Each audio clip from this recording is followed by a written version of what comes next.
Ducking into the alcove managed to save my life, but the assassin has slipped through my grasp.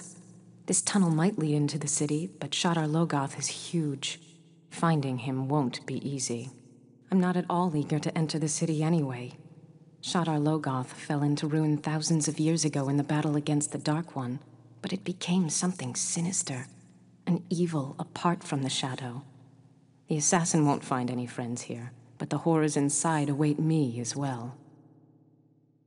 Viewer, welcome back to Let's Play Silent Hill. Oh, wait, no. Actually, we are playing the Wheel of Time here, and I'm not channeling Nordvega. Must be the sentient city trying to kill your thing that got me confused there for a moment.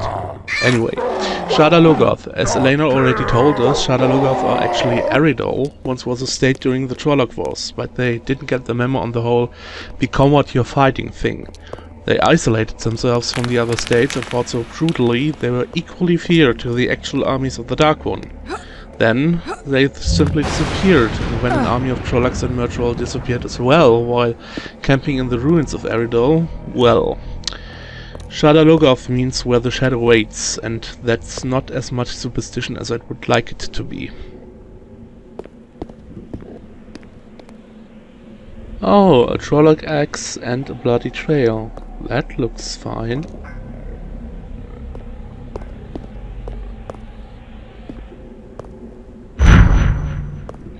Ah, the Seeker. Seeker is a homing projectile weapon with quite a punch. It's fairly slow, however. Ah, by the way, for all the nitpicks I could make, I love the attention to detail. The lower part here are actual quotes from the novel explaining where they got the idea for the Grial, and, well, I think it's interesting. Anyway, let's continue on into the darkness.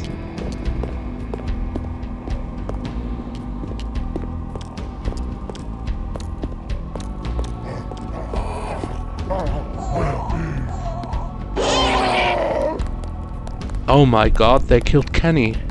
Those gargoyle whatever things are called minions within the game. One of two enemies found in Shadar Logoth. Don't know if they appeared in the books, but anyway. While they tried to make it creepy with all those ominous sounds and the spooky music, they never forget they wanted to make a fast-paced shooter in the first place. No forced stealth sections, no keycard puzzles or all this other crap they've been dumping into shooters recently. So I can let that one slide.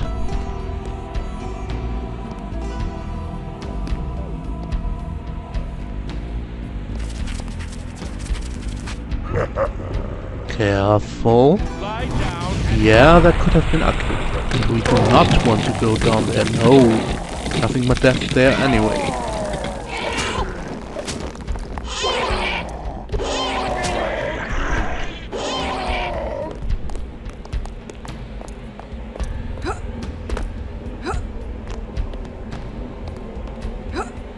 There are basically two types of Grial spawns. The ones with the blue aura respawn, the others don't.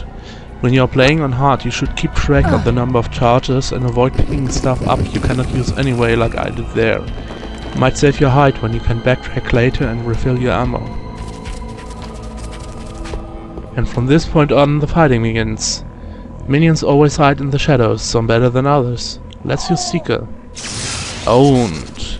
And we are about to see the second type of enemy in Shadar Logoth.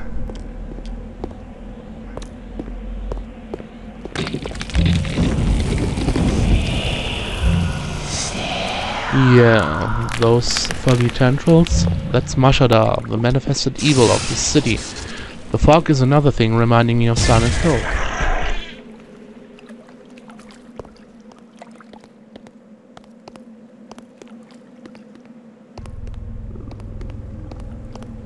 And if you've watched the tutorial, you know what to do here.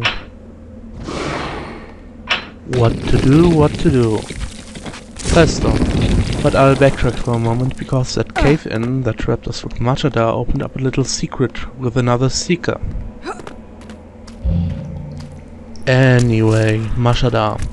In the novels it causes instant insanity when the tendrils touch you. Here, they just cause an insane amount of damage instead. You can fight them, but they are a bitch to hit and only retreat temporarily anyway, so it's easier to simply outrun them, as they don't follow you for very long. Yeah, if you don't know he's here, you're in for quite a surprise.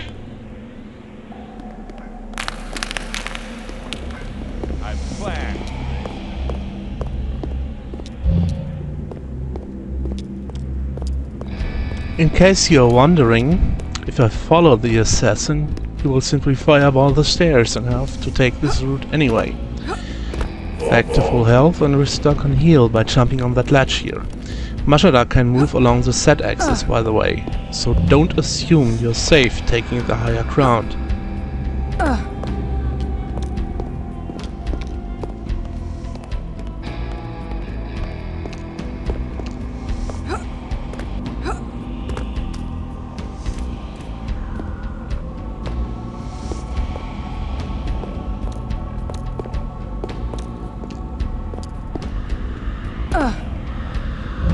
And do not forget that one.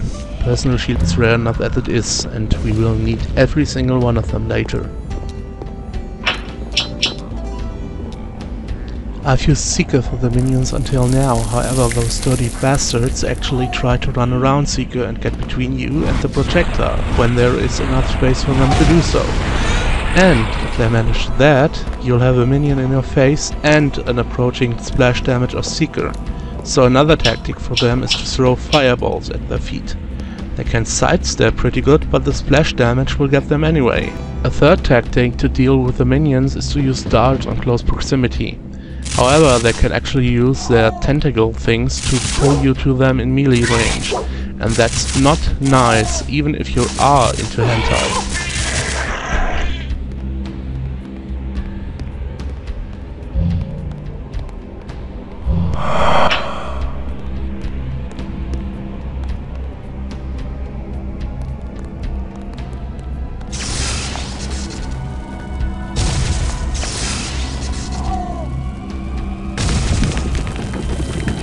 And refill heal.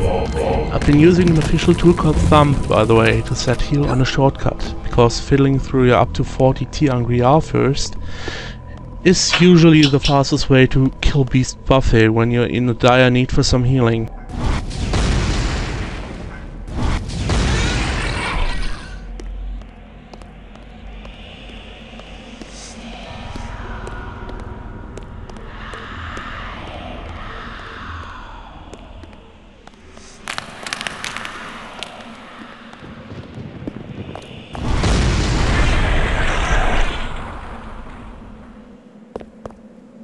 Full on health already, so let's skip that.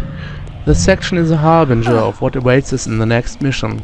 Dealing with minions while multiple Mashada tendrils try to sneak up on you. Fun indeed.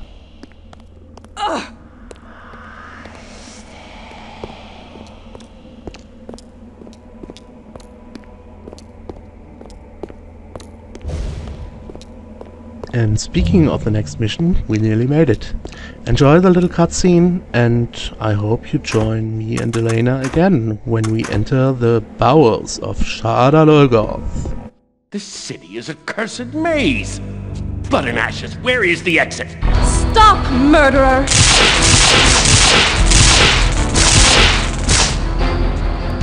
Witch! This is your fault! The city will kill both of us, and it's on your head! Why didn't you just let me go?